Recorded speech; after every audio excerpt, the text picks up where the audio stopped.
Welcome to the Slop Farm. Enjoy the video. You begin by measuring where the problem lies. Run a speed test on both wired and Wi-Fi so you have clear numbers. Then, power cycle the modem and router.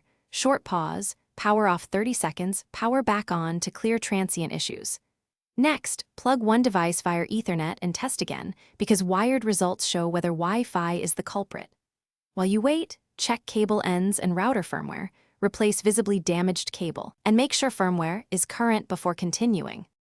Once you know wired versus wireless behavior, update network drivers on your devices and try a different laptop or phone to isolate client problems.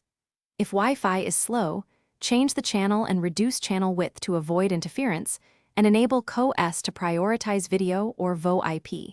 This shapes traffic rather than magically increasing bandwidth. Also change DNS to a fast resolver.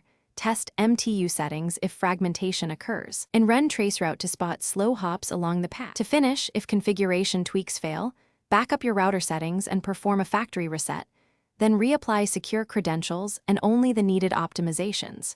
If problems persist, collect speed test logs with timestamps and traceroute outputs, because you will need evidence when contacting your ISP.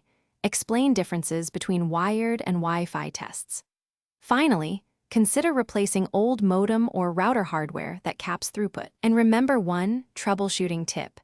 Test with an alternate device on a different network to rule out local device faults. Thanks for watching. Consider subscribing if we helped you today.